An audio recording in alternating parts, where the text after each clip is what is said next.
Give him a break, give him a break, you gotta give him a break, man. Give him a flake,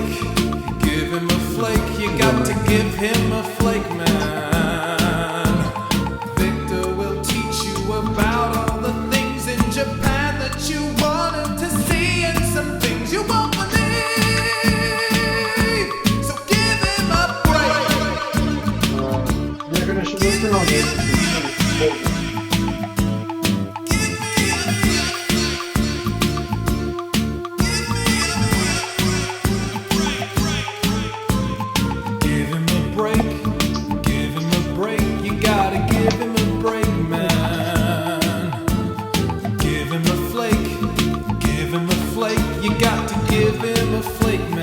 Hey, we're on. Nobody's here yet. Turn it on.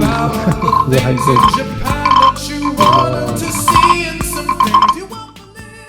Are those real glasses or are those like hipster glasses to make you look like a hipster? These are cool glasses. These are my hipster glasses. Okay, we got one per Jodan.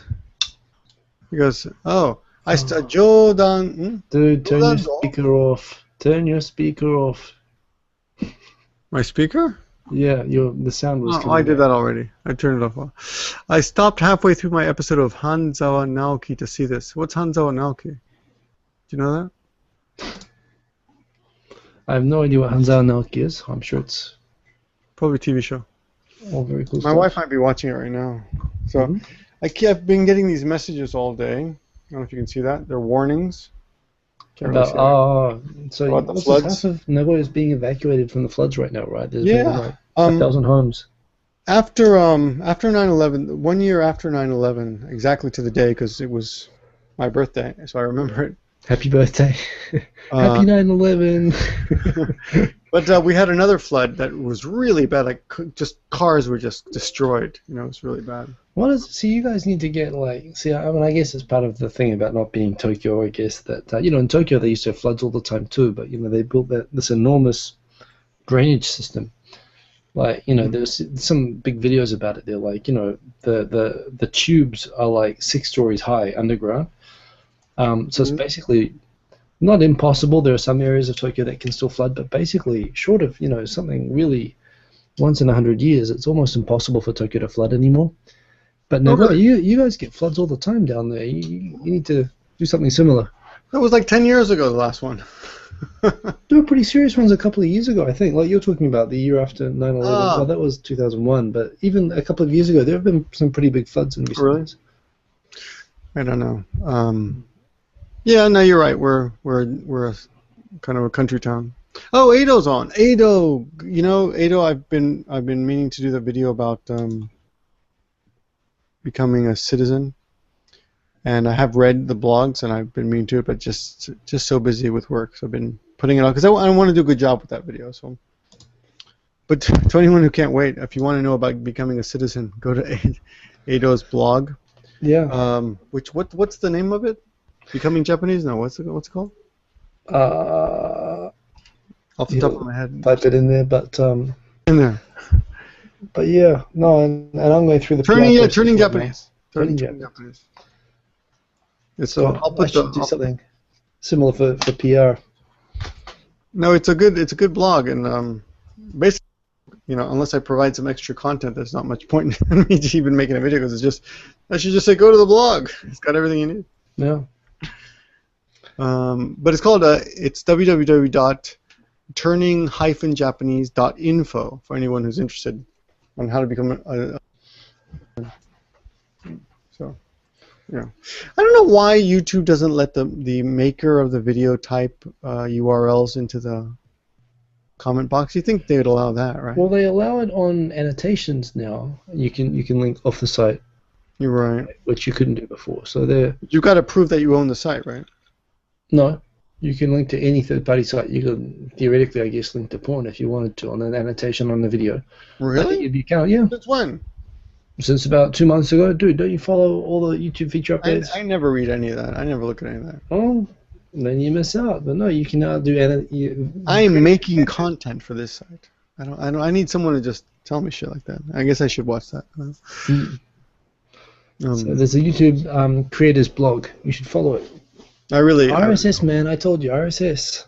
But that's gone, isn't it? They still have Hey, RSS. crap, TZ. How's it going? So Jodando, he's been on here a lot, right? Yeah, he's a regular. He's a regular. Okay. Well, today we're stopping. We're the topic at hand today. I'll tell you what it is. I'll be honest. There's a couple things that kind of annoy me. No. And not, yeah, really. You would think a laid back guy like me who never gets annoyed, but well, one thing that annoys me is when I see things like this. Okay, I'll just break it down. So I saw that the Gaijin got together in Tokyo and they did a march protesting dolphins. Yeah, I hate dolphins too. I'd like to join a protest Goddamn against dolphins! dolphins. They're like, we're against. No, they're protesting killing protest dolphins. against dolphins. Oh, well, that's kind of the opposite. Yes, Yes. that's what I thought too. Because I don't like dolphins much. They're always smiling. You can't trust anybody always smiling. Yeah. So are they really smiling? That's you always wonder, don't you? He's smiling. Is he plotting to kill me? like cats, all cute and shit, and then when you're asleep, they're stabbing you. So these guys should march and they're protesting. They're dressed like dolphins. They're like, oh, we're against the killing of dolphins. But underneath the article, there's a link to another article saying most Japanese still support whaling. Mm. And I was thinking, then fine, fucking let them support whaling. It's their country. They want to support whaling and dolphin. I don't think I think it's kind of a waste of time, and it's a little bit arrogant to come here and just dolphins and protect dolphins by marching on the street. If you really want to get something done, you've got to change. You've got to work in a different way. I don't think protesting. You can't force Japanese to agree with you by protesting in the street. There's no cool factor in that, and they don't care about that. Yeah, I think it's a waste of time. What do you think? Well, I don't know. I think the anti-nuclear protests were very effective with the last. But those are Japanese people. But so first things first. Street protests, I think, can be effective. Okay. No, I'm so not you're saying they're seeing people in the street. Protest. Well, okay, but you're saying people just protesting in the street doesn't look cool, doesn't attract anything. I don't think it's the issue of the method so much as I think it never looks good when when it comes across as an us versus them. I think it makes a lot of Japanese. I did not represent my opinion correctly. Yes, no, you're right. That's what I mean. When you see a bunch of foreigners doing it, I think really you're gonna try to make them. We're in the country. Agree with you by protesting in the street. That's not how you do it. Taking our jobs. Wait a minute, I'm a foreigner. Oh, okay, that's a good thing. No. So when I see the poll saying that most Japanese support whaling, despite some Polish guy was saying most Japanese support whaling. Some poll. Yeah, some Polish poll. YouTube poll. He was trying to change the light bulb at the same time. I was pretty impressed actually. Well, that's all. I think there's something that foreigners have to just let go of, and that's do click on it. Well, so are foreigners not? Should they not be entitled to join civil protests? I mean, there are lots of foreigners in the anti-nuclear marches, for example. Well, no, it's fine if it's something that's not well, that makes I'm losing ground here. Okay.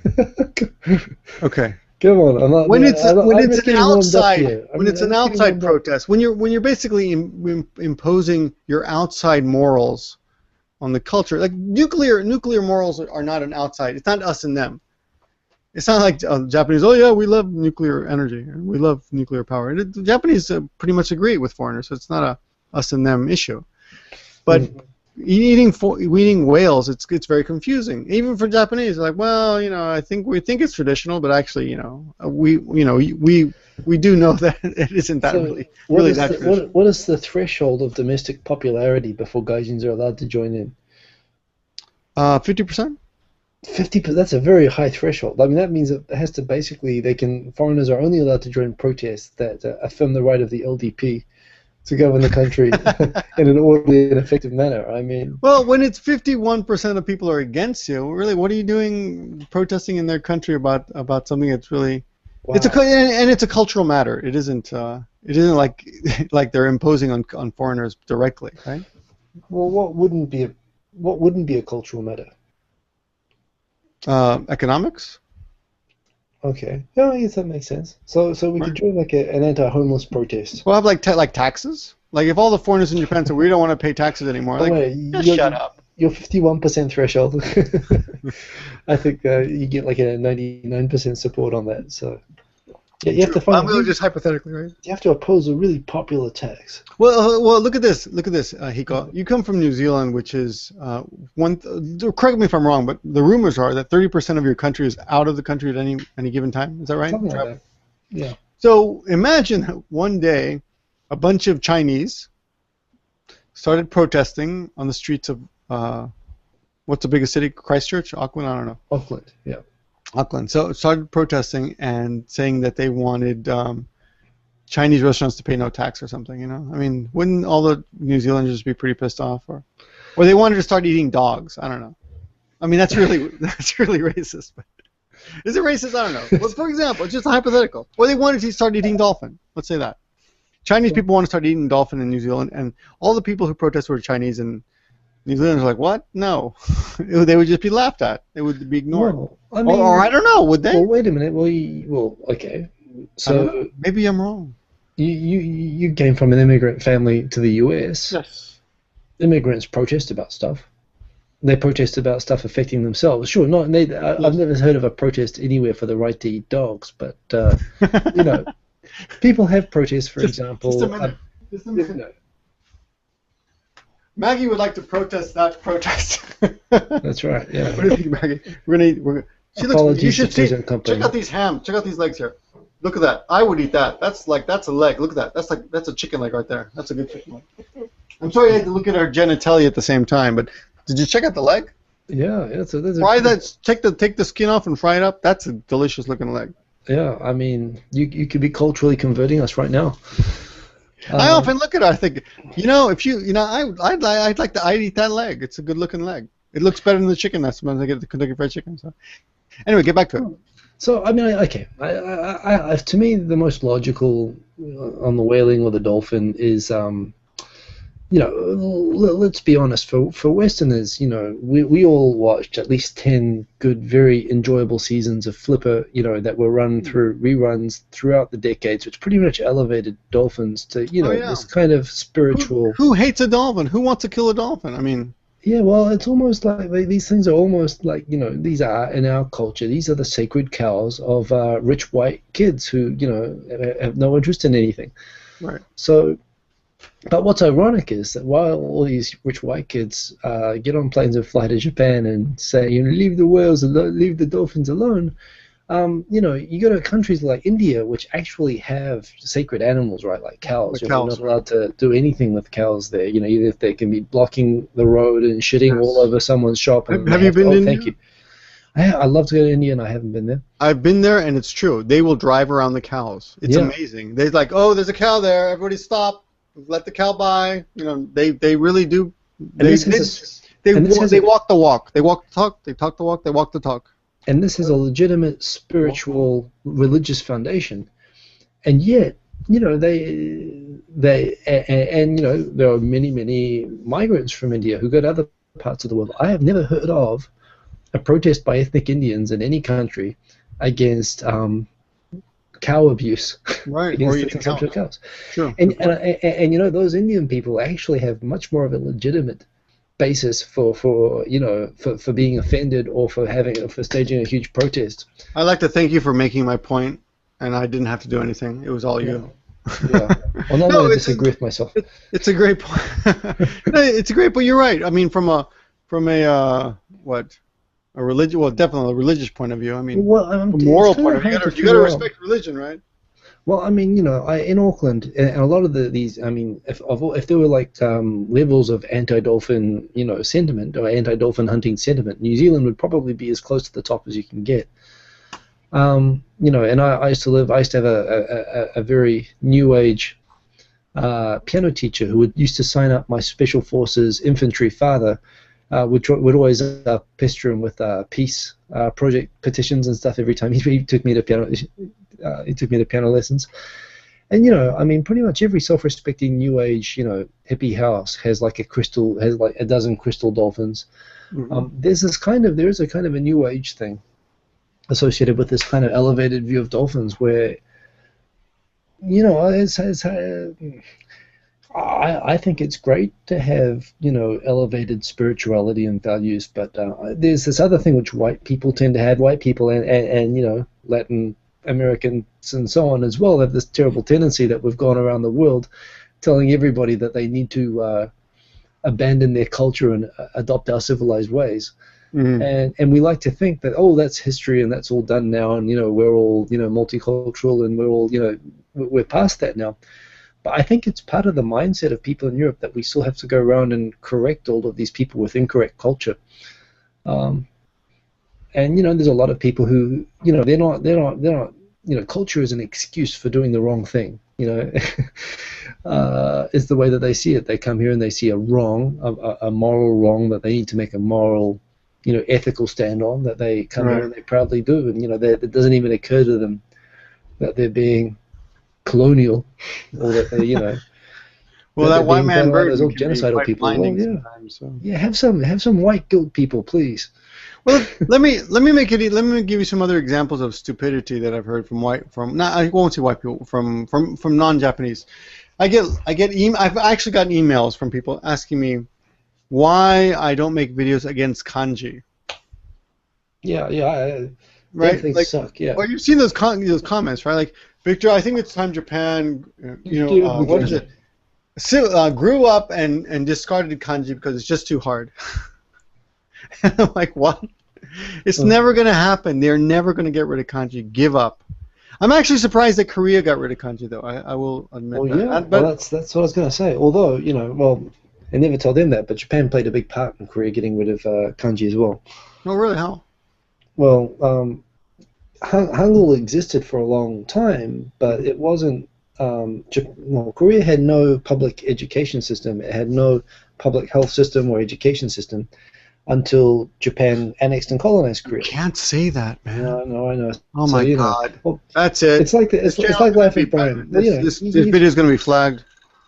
Life of Brian. What have the Romans ever done for us? Right.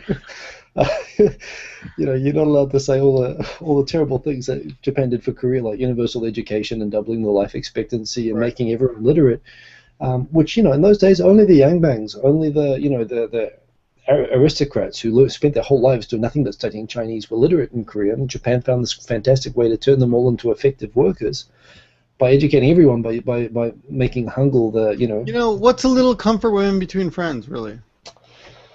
Oh yeah. So I don't know about Japan. I mean, Japan didn't have a literacy problem, but after World War II, it was interesting when the communists took over China. The communists in China now considered getting rid of Chinese characters in China for a time, and they seriously considered it. Really? Yeah. The Chinese communists, particularly up until the 70s, were radical as hell, right? No, they seriously considered that. Apparently, under GHQ, MacArthur as well, there was a time that even in Japan there was serious consideration given to abandoning kanji. And they keep reducing the number of official kanji. And you know what else is really interesting? What do you mean they just increased it like 2 years ago? During Khan they increased it 100. We did the Khan video. I remember that. Khan? Remember? Yes. He increased kanji, but generally the trend is that they are still rationalizing and reducing. I'm a lover of kanji. I read it. I appreciate the efficiency. I like of it. kanji. I'm cool with kanji, but I had a friend who was making the same thing. I actually had a friend who was on Twitter a couple of weeks ago, and she's like a Taiwanese American Japanese, and Mongrel. She's American, basically.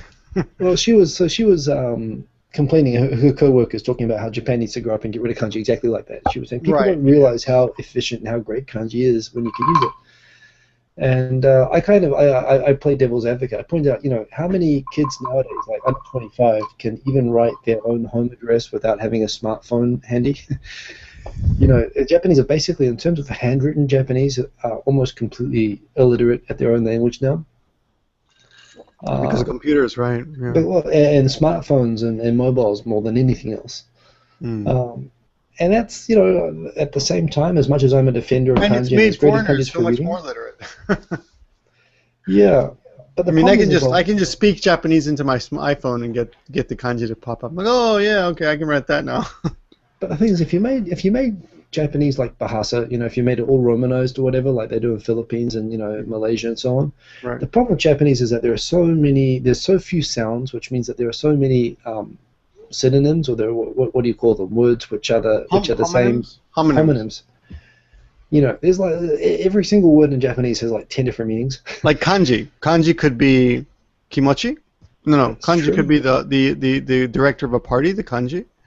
Oh, I only thought of two, but yeah, but exactly. Like, you know, so Romanized, it would really not make a lot of sense, and you'd lose a lot of nuance, which, you know, the Well, I language mean, is it adapted happens to in having English these. as well. There's a whole bunch of. Do you read but not like READ Japanese. as read or read?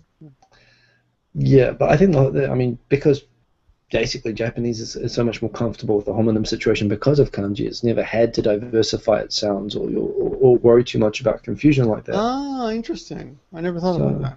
But there Kanji again, I makes it mean, clear. if the spoken word, I guess people still understand what people are saying. So maybe I'm being oversensitive to that. But Anyway, yeah. I'm against getting rid of kanji. I enjoy kanji. I hope it stays I forever. learned kanji for 10 years. You can't get rid of it. I'm the only one. I'm the only white man who can read them.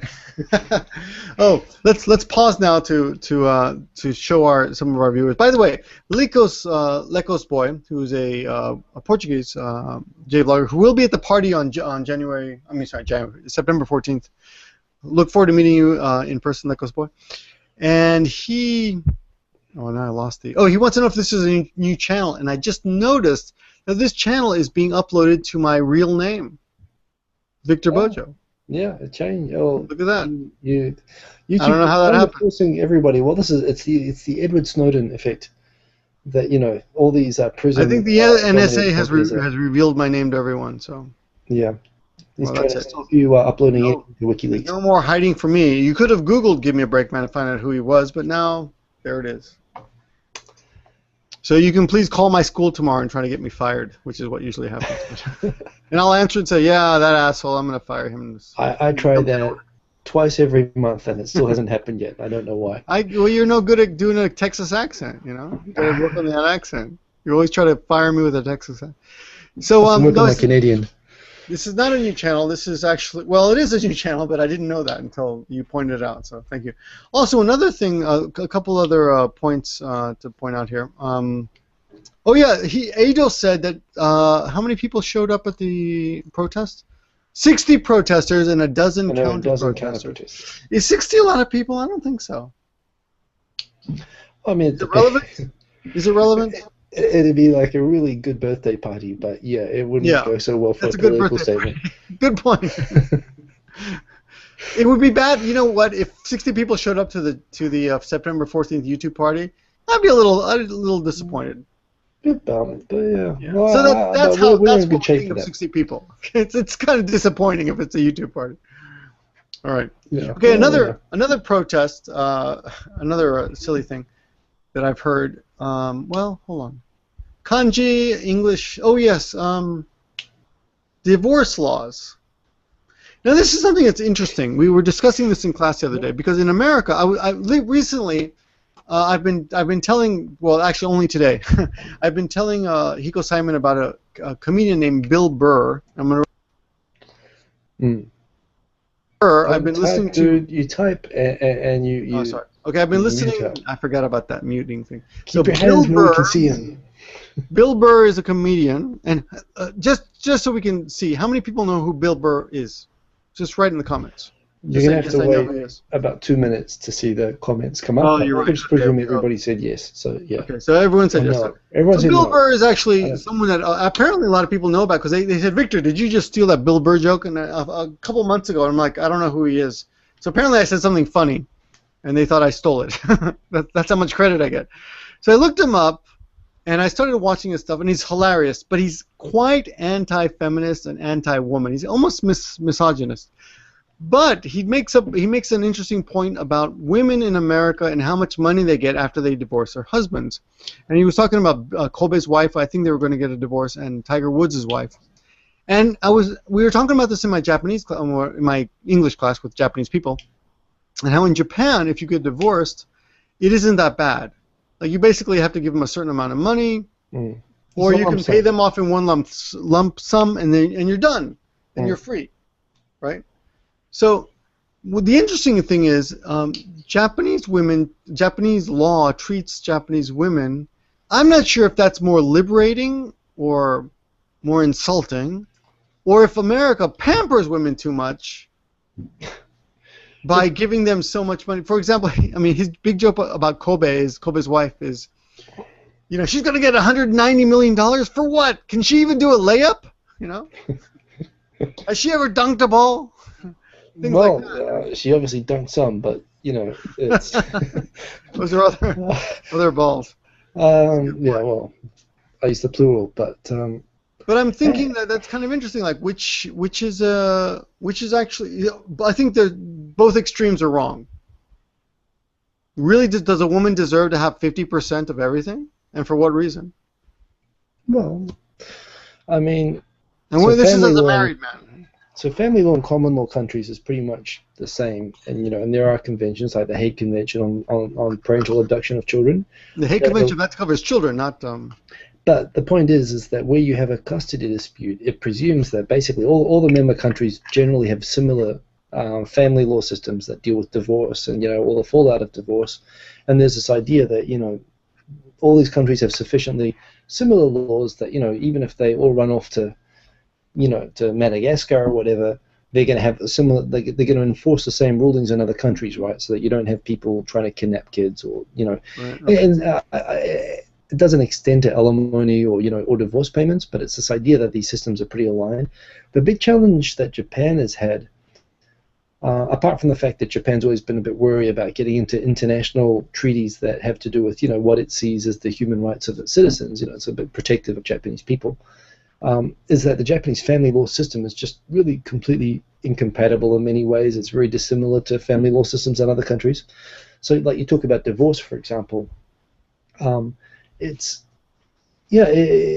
relatively easy to do. It's in Japan, it's just filing some paperwork and the payment from the husband's perspective. But you both have to agree, right? It can be done one way. I mean, it's an extra form to do it one way. I know people have done it one way. But it's harder. It's much harder. It's harder. Well, you have to have a friend vouch for you or something like that. You know, it's actually not that Yeah, much she harder. was a bitch, man. I'm gonna vouch for him. So yeah, it's a little bit harder, but at the same time, so and this disadvantages women obviously, and this is I think there's an acknowledged kind of social control function of making it harder to divorce or harder for women to live alone.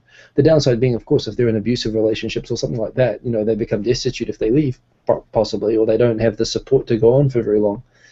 But the other thing, of course, which is very different about Japan to the West, is that this whole idea of joint custody and visitation rights is kind of alien in Japan. Yes. And there is a default presumption that the husband loses his children. I mean, he loses the children. They cease to be his children anymore. They go off with the mother and he's dead, and to him the kids are dead. And that's another kind of social control against divorce. On the woman, it is definitely the money and the economic power that the men disproportionately have in a situation where the women don't work and the men do. But at the same time, you know, women have all the power with the family if they have families, right? So, you know, bringing both of those systems into line is not just, and this is where in Japan, now that they've been joining the Hague Convention, they've only just started, and recently in Hokkaido, I think was the first prefecture in Japan, has actually, the courts up there have started recognizing where men have applied for it, a concept of joint custody, visitation rights. Really? Visitation rights. Hokkaido. You would think, you know, it would be Tokyo, but no, Hokkaido, kind of a country prefecture. I don't know if it's got anything to do with the famous Gaijin crusader up there who, you know, who makes a lot of noise about a lot of stuff. He's Canadian, isn't he? Well, no, he's a Japanese citizen, but you know, He's in Canada now. he's in Hawaii, isn't he? Oh, is it Hawaii? Okay, whatever. Same thing. Someone insulted me the other day by saying I was just like him. I think, no, please don't say that. Hey, The next day I was told I was just like Propaganda Buster. So. well, How can I be both like both of them? Anyway. In the end of the day, like you talk about your protests, which Japanese and Gaijins might have a shared interest in changing the culture about. Definitely in terms of both women's rights, securing more economic security for women in divorce, and this remember there's something that happened a couple of years ago, where they modified the family laws so that it used to be that you'd have the one payoff and then there was no support, which was if the woman never worked, she would hardly get any sort of a government pension, hardly enough to live on. And so, but with pensioners, the woman would be dependent on the husband's pension, which is one reason that they wouldn't get divorced. And the law changed that even after divorce, she could get entitled to like half of the husband's pension payment. And so there was like the... And divorce increased. Well, divorce increased, but there was this kind of quiet period of people waiting for the law to come into effect. But there's this phenomenon in Japan of... Well, there's a lot of arranged marriages and a lot of marriages where the husband just works nonstop and never comes home, and these women who have raised their family from this kind of post-war generation, and all of a sudden the husband's retired and they're home and they realize they have nothing in common and they can't stand being around each other. Right. And with this law change, which gave something back to women a little bit, giving them access to the husband's pension in the case of divorce. Yeah, well, I guess a lot of people who felt economically unable to divorce before that, were able to divorce. So things are happening, I guess you could say positively, at least in favor of women in that direction, and with men as well, slowly, baby steps. But, there's a trend towards following similar rights to what you have in America, I guess. But, in the end of the day, Japanese people have to ask for those rights. I want to explain the mentality of not wanting to share custody with children, because I think that's something that's confusing to people, Westerners. Do you understand it? Have you heard? I think there's a perception that it's confusing to the children to have a quasi-involved distant parent. It's kind of it's better for the kid to just not have the extra parent at all. Is kind of the feeling, and part of that comes from the presumption that the kid's going to be raised by the extended family. Not just a single mother. That kind of thing is presumed not to happen. You get the support of the mother as well. I see. Yeah, I mean which is the case anyway, even if both parents are present. But there is a cultural thing that is kind of strange, or it might, I think what you hear people say is like, and this is the same if you break up with Japanese, but if you date a Japanese girl and you break up, it's not uncommon in New Zealand, for example, for people to stay friends after they've been dating. And for America too, of course. That's the adult thing to do. Well, that's really, really rare in my experience in Japan, and Japanese express the same thing. It's just weird to hang around with someone who you've dated with and you've broken up with. That's just not, how is that healthy or normal? And so there's this concept that when relationships end like that, it's like dying, and then it's unhealthy to treat it any other way. I mean, that's something which I've noticed amongst my friends in perception. So that's how I understand. Yeah, once you break up in Japan, you're not gonna be hanging around. You can't just be friends. That's it. Yeah, let's just be friends. Goodbye. That doesn't exist in Japan. And in fact, actually, if you did that speech, let's just be friends. I know people have done that. That's a very confusing speech to a Japanese girlfriend. Yes.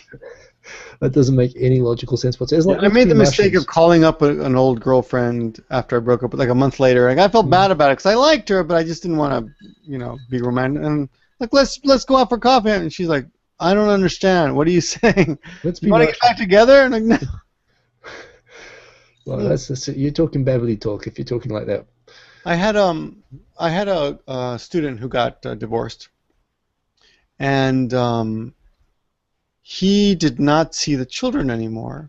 And he said, "Well, they're not animals. You can't just pass them back and forth. They're human beings. You can't share them like a dog." That was his rationalization. I mean, his rationalization was they're not animals, they're human beings. So they thought they were doing the more, I guess, I don't know, selfless thing by not sharing. Well, I guess the presumption is that the kids need stability, and it's and having a temporary dog-owning father might be a destabilizing influence. I think that perception is changing. And it's also the other thing as well. It's been such a normal part of the post-war generation in Japan that the father would go and not just overseas, but even like the father would get sent. They'll be living in Tokyo and he gets sent for 3 years. Tanshin Funin, it's called Tanshin Funin. They'll go and work for 2 or 3 years, and not even in Nagoya. And 1.5 hours away, and the family will refuse to go with the husband, and the husband just basically lives apart from the family, and they never see the father. I think you introduced this too quickly. People aren't getting this. So just just to explain, what happens is father gets transferred by his company to another city. That's all it is. And in America, or New Zealand, I presume as well, the whole family would move. My family moved 37 times. Right, yeah, my family too. We've moved like 5 times. Right. So, but in America, but in Japan, the father's like, okay, bye. Bye, Dad. See you later. Visit us twice a year or something. It's like military service. Really? I mean, they just say goodbye and that's it. And the father gets sent off. And I've had many students whose husbands are doing that, and then they come back eventually. They get transferred back, or yeah. And sometimes again, the family does go off, but often it's not that way. So. And I think the philosophy behind this as well is, again, it's the overarching need for stability. The idea that kids can't be, that they'll get bullied if they have to move to a new school. That they've got the extended family, that they don't want to move away from the extended family and the support network, and it's the father's going away. It's not that the family's being transferred, and that's that kind of very conservative kind of approach to things is still it's still very deeply embedded in Japanese culture, and and it comes out in the very different approaches to family law and so on, and those things are changing, but and that's for me. Absolutely, I am one of the most Japanized gaijins you're ever going to meet, but I'm not down with that. I couldn't do tanshin funi, for example.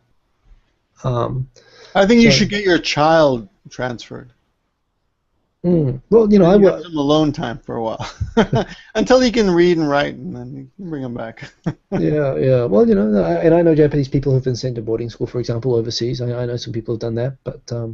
That's very unusual in Japan. Boarding schools are very unusual in Japan. Yes. It's very common in Britain and New Zealand and Australia. Less so, I think, in America. Yeah, we still have them. We have them. Yeah, but I have one of my wife's coworkers has 2 wonderful kids. I've actually taught them both. They both. One of them lives in California. The other one lives in Canada, and they're both well adapted. They seem to have a great relationship with their parents, but they spend most of their time abroad at boarding schools. So who knows. Which my friends who have been through that, they're all great guys, and but at the same time, just me personally, just out of pure selfishness, I want to hang around my kid, and there's something as well. If you're going to get married and live in Japan, that's one of the big risks that you take. As a woman, you risk being economically destitute, and as a man, you risk being a slave, losing your family. And it can happen. It's a risk either way. Losing your family, huh? Well, that's but if you ask me, sure, Japan's divorce laws in that respect, if they change, if there's and I think there's a demand and there's a slow change happening, but a lot of people, I guess, don't really realize that when they come here. They presume it's going to be like America, and they're kind of shocked. And when they find out that they lose access to their kids, the Hague Convention, signing up to the Hague Convention, is going to address that to a certain point. But I'm sorry, they already signed the convention, didn't they? Finally. Yeah, Japan did last year. Last year, right? Yeah. But there's a question about how it's going to be enforced, because these will be enforcing visitation rights and so on, or family divorce court, family court. Visitation orders from other countries where Japan doesn't have a concept of visitation rights. But it's part of signing up to the convention that you recognize those. So I guess it'll be a chance for some parents, not on abductions that happened a long time ago, but at least on recent abductions. It'll be a chance for parents from other countries to get some rights back on their kids who have been taken back to Japan. But it's not the fix to everything that a lot of people think it is. But and this is what I whenever I know a little bit about this, because I actually dealt with this specifically at law school. I actually did the National Hague Convention moot court competition. I made it to the national final. So actually I kind of studied up on it kind of intensely at one period of my life. But the underlying problem with Japan, it's not the convention that fixes it, it's the family law system itself. And Japan's family law system has still got a lot, and it requires Japanese people to be interested in changing it, just like it would require Japanese people to be interested in not capturing dolphins anymore. It's not a priority. People are pretty, I guess, happy with it in general. I think it's becoming the divorce thing anyway. The family law thing, divorce rates are increasing, and that is becoming more of a priority. Dolphins are way down the list, frankly. I mean, in the end of the day, and this is the other thing as well. I mean, it really just comes down to the market. There are so few people who eat dolphin anyway. And this is why people are just uninterested. It's not so Yeah. much that Japanese, feel entitled to kill dolphins whenever they like. It's just it's kind of offensive for something that they don't really give a shit about to be told, by these kind of uppity, hipster rich kid white, foreigners coming to the country and being told that that their values are wrong. Well, that's kind of, well, screw you too, go home, leave us alone. It's not the right It's like way. someone going to America and complaining about Amish people for some reason. I mean, like, I don't know any Amish people. Yeah, they're here, but whatever. You don't like Amish people? Fine, we don't care. Well, I don't know that Americans would be like, don't you touch our Amish.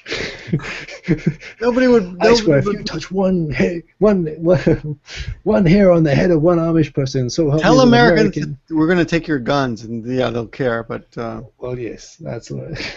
But honestly, well, there you go. There you go. I mean, Japanese in an anti-gun protest in America. I guess that's another good equivalent, I guess. that's, yeah. Well, but they did kill Hattori-san. I mean, there was those people who were Hattori.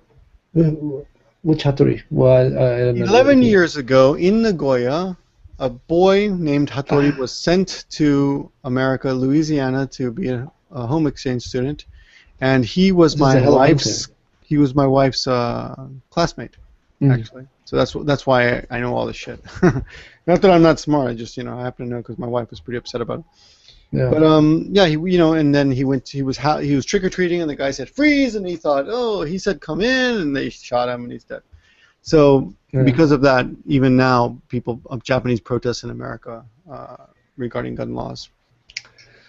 So yeah, it's I don't know. I mean, I think I'm willing to recognize that even if people look like total doofuses in the process, that I don't think there's a thing that because you're a foreigner that you're not entitled to that your freedom of speech should be suppressed outside of your country. But the thing is, losing your son is different from caring about dolphins. I'm sorry. Well, but as insane as I think this is, to a lot of the the hipsters, the pot smoking, vegan, dyeing their hair green, alternative lifestylers who are coming here, protesting, it probably is, No, I understand. It's something I can't really appreciate. Never underestimate the potential angst of a young, rich Caucasian, messed up, angry, white teenager. Just don't, because angry white teenagers have done so much damage to this planet. You've got no idea. Well, after 3/11, after the earthquake, a lot of the internet was flooded with "fuck Japanese, they deserved it for eating dolphins." Like, what, really? Well, it's just trolling stuff as well, though. I don't think it was trolling. I think it was just really screwed up white kids. We just, and Latinos. Don't you think you're off the hook for this? Latinos eat a lot of that weird shit too. Yeah. Even we eat guinea pigs in South America, no problem. Guinea pigs, tapirs, I've slaughtered. Here's the thing: I've had to slaughter my own animal before eating it, and that's why I have a little more. Huh? No, I mean, but that's why I kind of understand that animals are all basically the same, because it hurts. It hurts to kill a duck. I had one of those moments. Cut a guinea pig's throat or a pig's throat. I've done that before. I had one of those moments that, with you, one thing with my son, and I'm going now just through little bits and pieces of things that, I haven't experienced myself since I was 5 years old, that I never really thought about very much at the time. So, I'm spending my weekend mornings, I'm watching Curious George, the Curious Monkey, and, TV shows like this. And on one recent episode of Curious George, the kids were playfully, bashing a piñata. Mm-hmm. And as I was watching, I was just thinking, that whole thing is actually pretty gross, isn't it? The idea of tying up an animal, hanging it from a tree, and beating it with sticks until stuff comes out. And they're training the kids. They're training the kids to just tie animals to trees and beat them up and beat them until they bleed out. But only when there's a party. But this is the whole thing. I mean, if you want to desensitize a kid to bashing and bleeding out a helpless animal, making them think of the blood as candy, it's a fantastic way. I always thought as a kid, it always just looked like the most fun thing, and I'm watching as a parent, I'm thinking, oh my god, they're training them to slaughter animals, which is probably actually I'm sure it's part of what the origin of it is, it's part of getting kids used to the idea of, going out back and getting dinner ready that way. But I never thought about that, but yeah, good point. Yeah. and as well, in Japan, of course, they don't have piñatas. They have the watermelons, right? You have the big stick on the beach, and you have the watermelon. Yep. And again, it was after the piñata thing. I was still kind of a bit disturbed by the piñata for the rest of the day. And I think I saw a scene somewhere. Well, it was in the half movie. It was in the half movie. It was in the half movie too. Yes. And in Mexico, they tie an animal to a tree and they beat it until candy comes out. In Japan, they place a large watermelon on a plate and they get a big stick and they hold the stick above their heads and they smash it to pieces that way. And I'm like, oh, they used to do that as well, didn't they? It's kind of, and it's red and pulpy inside. And it's red and pulpy and delicious. So that's how you get your kids ready. The reward. You want something, just beat it until it comes out.